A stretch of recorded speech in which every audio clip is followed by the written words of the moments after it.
Hello everyone, my name is Father Ed Przygocki. I'm a member of the Missionaries of the Holy Apostles, and I'd just like to share some thoughts with you about St. Casimir's Church.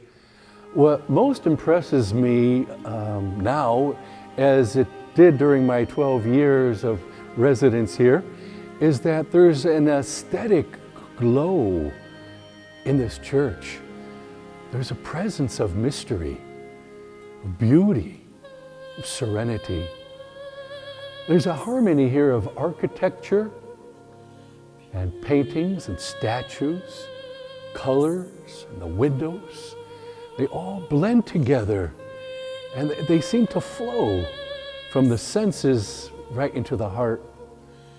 And I ask myself this question: how can anyone not pray in this holy house? And year after year, as I prayed here in peace, I could almost hear in the ears of my heart a whisper.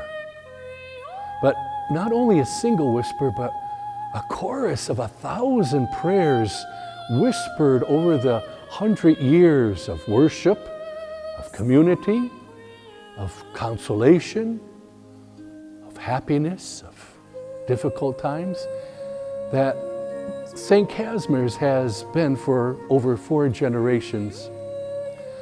Finally, I just want to say that the Lord is in this place. St. Casimir's Church is a glimpse of heaven and a warm embrace of Mother Church on earth. Amen.